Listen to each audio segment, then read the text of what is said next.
오전에 배고 또 뵈니까 또 좋습니다. 에, 제가 우리 여전도 회장님 보고 저보고 해달라고 그래서 아니라고 예부 강사를 모셔야 된다고 그랬더니 꼭 해야 된다고 그랬는데 왜 그럴까? 왜냐하면 오전하고 오후까지 하려면 이제 좀 죄송합니다. 나이를 먹어서 좀 힘이 들거든요. 그런데 이제 기도하면서 생각해 보니까 하나님이 기도하라고 그러시는구나 라는 것을 알게 됐습니다. 그래서 순종하는 마음으로 오늘 열왕기하 4장 1절로 7절 말씀 믿음의 분량이라는 말씀으로 함께 은혜를 나누겠습니다. 아마 예전에 한번 전해드렸던 말씀이거든요. 그런데 한번 기억하시면서 다시 새롭게 우리 안에 믿음의 그릇들을 크게 준비하는 우리 일여전도의 우리 성도들이 되시기를 바랍니다. 어떤 군정병이 예배를 드리고 난 다음에 다음 주에 올 때 병을 하나씩 들고 오라고 그랬습니다. 무엇 때문에 그런지는 말은 가르치지 않고 그랬더니 그 다음 주에 바카스병 들고 온 병사도 있고 사이다병 들고 온 병사도 있고 1리터짜리 병 들고 온 사람도 있고 병이 없으니까 그냥 밖에서 들고 온 사람도 있었답니다. 예배가 끝나고 난 다음에 이제 군정병이 병 가져온 대로 따라주는 거예요. 뭘 따라주냐면 꿀을 차가지고 꿀을 따라주는 거죠. 그래서 바카스병 가져온 사람한테는 바카스병만큼, 그리고 사이다병 가져온 사람한테는 사이다병만큼, 1리터 가져온 사람한테 1리터 병만큼 따라줬어요. 누가 입이 쭉 나오겠습니까? 바카스병 들고 온 사람 입이 쭉 나와가지고 아니 목사님 그럴 수 있습니까? 왜 나한테 이거밖에 안 줍니까? 그랬더니 아니 내가 병 가져오라고 그러지 않냐. 네가 가져온 병의 크기가 그거니까 그만큼 줬다라고 그러거든요. 성도 여러분, 하나님 앞에 나올 때 병을 어느 병을 들고 나오십니까? 오늘 바카스병 들고 나오셨습니까? 아니면 병이 없으니까 아이고 안 되겠다 다라이라도 들고 가야 되겠다 하고 들고 오셨습니까? 하나님 우리에게 은혜를 주시거든요. 그런데 성도 여러분, 은혜를 우리가 받거든요. 그런데 얼마만큼 받냐면 우리의 그릇의 크기대로 받는다는 거죠. 성도 여러분, 우리가 아시는 것처럼 아무리 하늘에서 비를 내려줘도 성도 여러분 그릇을 뒤집어 놓으면 받을 수가 없거든요. 그런데 그릇을 옳게 놔둬도 그 크기만큼 뭐 해줍니까? 거기에 찬다는 거죠. 그래서 오늘 본문 말씀이 그 연동이지 않습니까? 성도 여러분, 엘리사 성도의 제자 중에 이제 죽은 가부된 사람이 있는데 찾아와 가지고 빚준 사람들 우리 아이들을 데려가려고 그럽니다. 그러니까 우리 지금 죽게 됐다는 거거든요. 어떻게 좀 해주시라는 거죠. 도와달라는 거죠. 그래서 네 집에 뭐가 있냐 그랬더니 그럼 한 그릇밖에 없다라는 거거든요. 그래 그러면 옆집에 가서 그릇을 빌리라는 것이죠. 그럼 어떻게 빌리라는 겁니까? 조금 빌리지 말고 어떻게 빌리라는 거예요? 많이 빌리라라는 거죠. 그래서 아들하고 들어가서 기름을 따르라는 거죠. 그런데 성경의 내용은 그거죠. 기름을 따랐어요. 그래서 아들들은 그릇을 갖다 대고 어머니는 딸고, 그런데 아들들이 그릇이 다 돼버렸어요. 그래서 어머니가 야 그릇 더 가져와라 그랬더니 어머니 그릇이 없어요 그랬더니 그때 뭐가 그쳤다는 겁니까? 기름이 그쳤다라는 거죠. 뭐만 있으면, 그릇만 있으면 기름 어쩐다는 겁니까? 계속해서 나온다는 거거든요. 우리에게 믿음의 그릇만 있으면, 은혜의 그릇만 있으면, 축복의 그릇만 있으면 하나님의 한량없는 은혜의 기름은 계속해서 우리에게 부어주신다는 거거든요. 성도 여러분, 그 그릇이 있으십니까?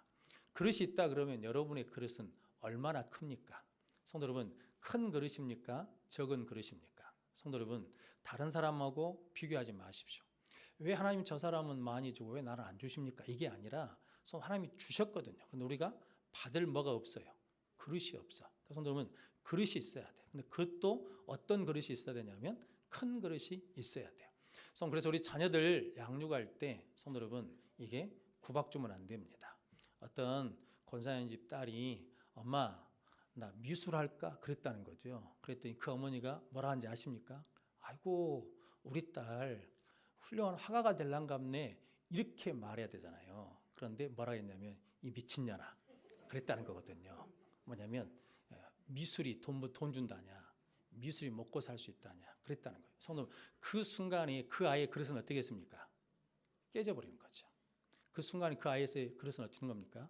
뒤집어져 버리는 거거든요. 그래서 받을 수가 없어요. 근데 실은 우리 기준으로 그렇게 말한 경우가 많잖아요. 자식들 다 키우면서 성도 여러분, 자식들이 뭐 한다 그랬대. 그래? 한번 해봐라. 밀어줄게. 너 잘 될 거요. 잘 될 거다. 이렇게 밀어주셨습니까? 아니면 안 된다. 돈 없어서 안 된다. 우리 형편에 안 된다. 이렇게 막으셨습니까? 그게 실은 우리가 뭐냐면 그릇을 적게 만드는 거였거든요. 성도 여러분, 우리가 교회에서 무슨 일을 할 때 성도 여러분 할 수 있다는 거예요, 없다는 거예요? 성도 여러분, 할 수 있다는 거예요, 없다는 거예요? 할 수 있다는 거죠. 근데 성도 여러분, 막상 하려고 그러면 뭐가 없어요? 사람이 없네. 막상 하려고 하니까 뭐가 없어요? 돈이 없네. 그래서 한다는 거예요, 못 한다는 거예요? 못 한다는 거지. 그러면 그 순간에 뭐냐면 그릇은 뒤집어지는 것이고 그릇은 적어지는 거죠. 성도 여러분, 누가 받을 수 있냐? 그릇이 큰 사람이 받을 수 있다는 거죠. 자, 얘기하면 우리 어머니가 했던 이야기가 늘 생각나거든요. 많이 들으셨을 겁니다. 그래서 이제 헌신 예배 강사를 안 하려고 그런 거거든요. 근데 우리 어머니가 저 초등학교 4학년 때 이순신 장군이 임진왜란 때 장에다 밥을 드셨대요. 더 어려워지니까 소금에다 밥을 먹었대요. 근데 저는 하나님 주신 은혜가 있는데 누가 뭐라고 하면 한번 해보고 싶은 욕심이 있거든요. 그래서 집에 가서 장에다 먹어봤더니 여기 장에다 밥 비벼 먹으면 맛있잖아요. 소금에다 먹어봤더니 소금에다는 안 되겠어요. 그래서 소금에다는 안 되는구나. 이거 거짓말일 수 있겠다라고 생각하고 있는데 그때 우리 어머니가 들어오셨어요. 영원아 뭐하냐? 그래서 엄마 이순신 장군이 이랬다네 그랬더니 우리 어머니가 그때 뭐라고 그러셔야 되겠습니까? 아이고 우리 아들 장군 되겠다 이렇게 말해 주셔야 되잖아요. 근데 그때 우리 어머니 뭐라 했냐면 호랭이 물어갈로 이렇게 말했다면 호랭이 물어갈로. 그 순간에 제 그릇은 어떻게 됐습니까? 뒤집어져 버렸어요. 그 순간에 깨졌어. 근데 하나님의 은혜로 제가 지금 목사가 되어 있는 거거든요. 이건 전적으로 우리 아버지가 기도해 주셔서 그러는 거예요. 성도 여러분, 그러므로 여러분들이 그릇을 적게 만들면 안 돼요. 그것을 항상 크게 만드는 믿음의 분량이 큰 자들이 되시기를 바랍니다.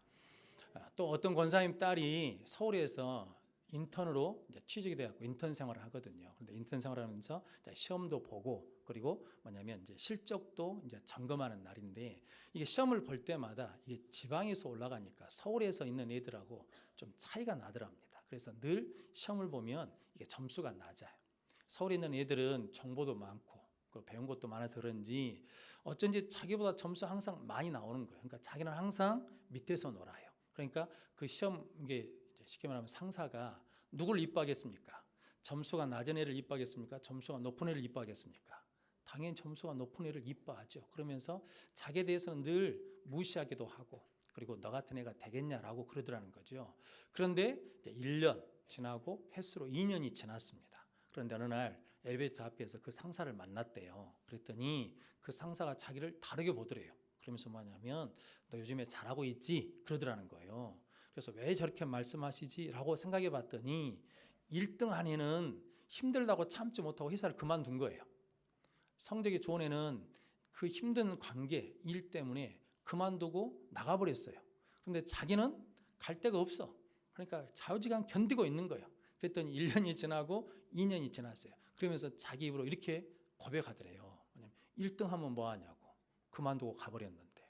그런데 자기는 거기서 뭐하고 있으니까 견뎌내니까 인내하니까 뭐냐면 하나님의 그릇을 키우는 사람으로 변화되어 있더라는 거죠. 그러면 성도 여러분, 우리에게 하나님이 주신 고난의 때가 있거든요. 힘든 때가 있습니다. 어려운 때가 있는데 그때가 무슨 때라고요? 은혜의 때. 할렐루야. 한번 따라서 하겠습니다. 고난의 때가 은혜의 때입니다. 그때 우리 분량이 커지는 거거든요. 제가 우리 1년전대 말씀을 준비하면서 성경 어디를 봐야 될까 하다가 생각나는 사람이 하나 있더라고요. 그게 뭐냐면 창세기 29장에 나오는 레아라는 사람입니다. 원래 레아는 동생이 라헬이거든요. 그런데 야곱이 누구를 좋아하냐면 라헬을 좋아해요.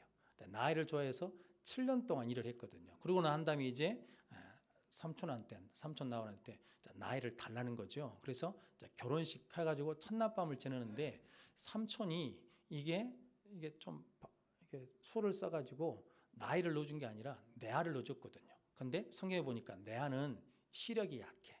그러니까 이 말이 뭐냐면 이쁘지 않은 모양이에요. 그리고 시력이 약하니까 늘 뭐하고 다니겠습니까? 인상을 써 이렇게 보고 다니니까 이게 이뻐 보이지 않았던 모양이에요. 그러니까 어머니 아버지가 그런 거예요. 저거 어떻게 시집이나 가려나? 그렇게 생각했는데 야곱이 라헬을 좋아하니까 잘됐다. 저놈한테 끼워 넣어야지. 그래가지고 실은 아버지가 라헬 시집 갈 때 중간에 뭐 해가지고 끼어가지고 같이 보내버린 딸이거든요. 그런데 성도 여러분 창세기 29장에 보니까 레아는 사랑받지 못하더라 이렇게 나와 있는데 그냥 단순히 사랑받지 못하는 정도가 아니라 언어적으로 이런 뜻이랍니다. 이게 뭐냐면 적극적으로 싫어하는 거예요. 적극적으로 미워하고 충고하는 거예요. 나 당신 싫어 이렇게 말하면서 적극적으로 밀어내는 것이 뭐냐면 그런 일을 당한 것이 내가거든요. 그런데 이제 내가 인생이 바뀐 게 뭐냐면 하나님께서 사랑받지 못함을 보셨거든요. 그래가지고 내아에게 은혜를 주셔요. 그래가지고 4연타석 홈런을 치거든요. 뭐냐면 아들 넷을 낳아요. 그런데 아들 넷을 낳는데 첫 번째 남에서 누벤이라고 이름을 졌거든요. 보라 아들이다. 하나님이 보라 아들을 낳게 해주셨으니까 이제 내 남편 야곱이 누구를 사랑할 거라는 겁니까? 나를 사랑할 것이다 라고 그랬는데 야곱의 마음이 돌아와요 안 돌아와요? 안 돌아와요. 그리고 난 다음에 둘째 아들을 낳았어요. 둘째 아들은 뭐냐면 시몬이라고 이름을 지었어요. 뭐냐면 하나님이 내 사랑받지 못하는 것을 들으셨다. 이제 나를 하나님께서 사랑받게 해주실 것이다. 그랬는데도 불구하고 야곱이 자기를 사랑해 주지 않아요. 또 아들을 낳네요. 이름을 뭐라고 줬냐면 네이라고 줬어요. 이제 남편이 나와 연합해서 나를 사랑할 것이다. 그랬는데 여전히 남편이 사랑해 주지 않아요. 그리고 난 다음에 넷째 아들 유다를 낳거든요. 그리고 난 다음에 유다 이름을 뭐라고 줬냐면 하나님을 찬양하라. 내가 남편에게 소망 뒀는데 세상에 소망 뒀는데 물질의 소망을 뒀는데 이것이 나를 위로하지 못하더라는 거죠. 그것을 갖더라도 그것이 나를 만족시키지 못하니까 나는 누구에게 소망을 두겠다는 겁니까? 하나님께 소망을 두겠다라고 그 사이를 뭐였냐면 견뎌냈거든요. 그런데 성경에 보니까 레아가 한 번도 사람들을 불러놓고 뭐냐면 자기 속 얘기를 이랬다라고 말한 적이 없어요. 심지어 라헬한테 욕한 적도 없어요. 야곱을 왜 나를 사랑해 주지 않느냐고 공격한 적도 없어요. 그냥 묵묵히 뭐하고 있는 겁니까? 기다리고 있는 거예요. 인내하고 있는 거예요. 그런데 그 인내하고 기다리면서 그가 관심이 어디로 가는 거냐면 야곱을 바라보다가 하나님을 바라보게 됐거든요. 그리고 났는데 성도 여러분 이제 진짜 사건은 뭐냐면 그 네이 자손을 통해서 누가 왔냐면 모세가 왔어요. 유다 자손을 통해서 누가 왔냐면 다윗이 왔어요. 심지어는 유다 자손 다윗을 통해서 누가 오셨습니까? 예수 그리스도가 오셨어요. 성도 여러분, 레아가 그렇게 시력이 좋지 않고 사랑받지 못하는 그런 버려진 같은 인생이었는데 그가 그 안에서 뭐하고 있으니까 견뎌내니까 인내하니까 그게 뭐냐면 네 지파의 문을 여는 사람이 되고 왕족의 문을 여는 귀한 사람으로 변화되었다는 거죠. 믿음의 분량이 어떻다는 겁니까? 달라져 버렸어요. 성도 여러분, 우리 일여전도회가 우리 여수성원께 그런 길을 여는 일여전도회가 되시기를 주님의 이름으로 축복합니다. 또 우리 모든 성도들에게도 그 은혜가 있으시기를 바랍니다. 코카콜라 사장이 이게 회사 직원을 사우디아라비아에 보냈답니다. 그래가지고 이제 판매, 홍보하라고. 그래서 이게 도로가에다 큰 간판을 세웠어요. 뭐냐면 첫 번째 간판은 뭐냐면 이쁜 아가씨가 이게 사막에 쓰러져 있어요. 그리고 난 다음에 두 번째 간판은 뭐냐면 이게 이쁜 아가씨가 콜라를 들고 마셨어요. 그리고 난 다음에 세 번째 간판은 뭐냐면 그 콜라를 먹은 여자가 그냥 힘있게 사막을 뛰어나고 점프하는 사진을 붙여놨어요. 그러니까 이렇게 쓰러진 인생도 무엇을 마시면 콜라를 마시면 어떻게 된다는 거예요. 힘있게 시원하게 살 수 있다라고 광고판을 붙여놨거든요. 그런데 사업이 실패했어. 콜라가 안 팔려. 어찌된 일인지 콜라가 안 팔려요. 나중에 봤더니 사우디아라비아 사람들은 오른쪽에서 이렇게 왼쪽에서 오른쪽으로 보는 게 아니라 반대로 왼쪽에서 오른쪽으로 보는 거예요. 그러니까 첫 번째 여자가 뭐냐면 활짝 뛰다가 그다음에 콜라를 마시고 난 다음에 어떻게 돼버린 거예요. 사막에 쓰러져 있는 것으로 그러니까 저 콜라를 먹으면 어쩐다는 거예요. 쓰러진다는 거거든요. 그러니까 이게 반대로 보는 거거든요. 우리 인생도 마찬가지거든요. 무엇을 첫 번째에 두느냐, 무엇의 우선순위를 두냐에 따라서 우리 인생이 달라진다는 거거든요. 성도 여러분, 하나님을 우리 삶의 우선순위에 두면 우리의 믿음의 분량은 커질 줄로 믿습니다. 여러분들이 그렇게 믿음의 분량을 키워나가는 우리 성도들과 특별히 우리 일여전도회가 되시기를 바랍니다. 박영석이라는 등산가가 히말라야 등반하다가 죽었습니다. 근데 이분이 14완장가를 전부 다 그러니까 8,000m 되는 모든 산들을 다 정복했거든요. 그리고 북극, 남극점도 정복하고 이랬거든요. 그런데 히말라야 등반하다가 그만 죽었습니다. 죽은 이유는 뭐 때문이냐면 셀파들이 안 따라갔어요. 왜 안 따라갔냐면 새로운 코리안 루트, 그러니까 지금까지 한 번도 올라가지 않는 길을 개척한다고 올라갔다가 그만 불의의 사고를 당했거든요. 그런데 성도 여러분, 우리도 마찬가지거든요. 누군가가 안 간 길을 만들어낸다는 것이 쉽지는 않거든요. 누군가가 거기에 땀을 흘려야 돼요. 피를 흘려야 돼요. 그래야 그 생명의 길이 열리는 거거든요. 그런데 저는 이제 기도하면서 우리 일여전도의 우리 기관이 우리 여수 성은교회 새로운 은혜의 길을 열고 축복의 길을 여는 개척자들이 되시기를 주님으로 축복합니다. 그게 뭐냐면 내와 같은 인생이거든요. 저는 그게 뭐냐면 믿음의 분량이 큰 사람만 감당할 수 있는 사역이거든요. 우리 모든 성도들이 하나님의 은혜 가운데 믿음의 분량을 키워서 하나님의 새로운 축복의 역사를, 하나님의 새 역사의 길을 여는 모든 성도들이 되시기를 바랍니다. 특별히 우리 오늘 헌신하는 일여전도회가 그 일의 개척자가 되시기를 바랍니다. 그래서 누가 뭐라 해도 우리는 뭐 해야 돼요? 인내해야 돼. 참아내야 돼. 견뎌내야 돼. 그럼 하나님께서 그 안에서 모세가 나오는 네잇을 줄 것이고 하나님이 그 안에서 다윗이 나오게 하는 유다를 주실 줄로 믿습니다. 성도 여러분, 그런 복된 우리 일여전도가 되시기를 바랍니다. 자, 마지막으로 이야기 하나 하고 마치겠습니다. 다른 교회 가면 꼭 하는 이야기인데 관상어 중에 코이라는 관상어가 있습니다. 이게 작은 어항에다 키우면 5에서 8cm 자란다 그러거든요. 그런데 조금 큰 어항에다가 키우면 12cm에서 25cm까지 자랍니다. 그런데 이걸 큰 강물에다 키우면 90cm에서 120cm까지 자랍니다. 그러니까 이 코이라는 관상어는 그 자라는 크기에 따라서 뭐 된다는 겁니까? 크기가 결정된다라는 거거든요. 그런 것처럼 우리 여수 성원교회도 마찬가지입니다. 우리가 어떤 크기를 만드느냐라는 것은 우리가 작은 어항 속에 있느냐 아니면 큰 어항 속에 있느냐 큰 강물 속에 있느냐에 따라서 달라진다는 거거든요. 하나님께서는 우리에게 그 강물 같은 큰 은혜를 우리에게 주신 줄로 믿습니다. 그런데 성도 여러분, 이제 그 영적인 토대를 만드는 사람이 있어야 되거든요.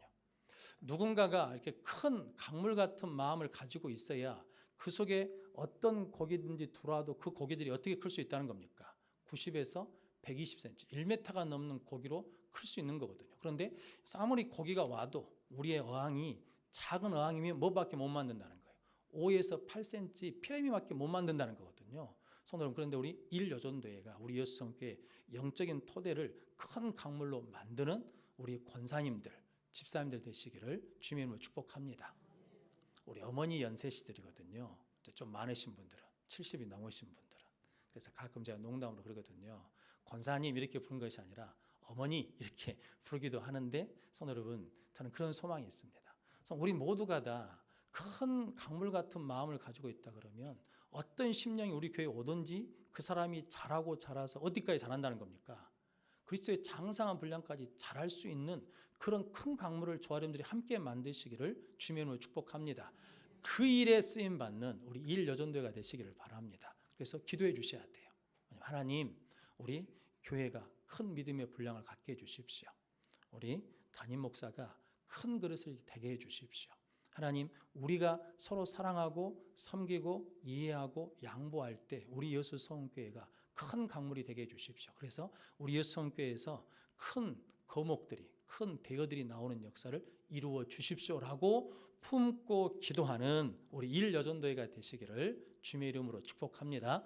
또한 우리 모든 성도들도 하나님은 우리에게 하염없이 주시고 축복하시기를 좋아하신 분이십니다. 그런데 문제는 우리에게 그릇이 있냐 없냐의 차이고, 또 문제는 우리 그릇이 크냐 작냐의 문제이거든요. 여러분들이 믿음의 그릇, 은혜의 그릇을 준비하시고 또 큰 그릇을 만들어가는 복된 성도들이 되시기를 주님의 이름으로 축복합니다. 그래서 부흥회 때 성도 여러분, 어떤 그릇을 가지고 오실랍니까?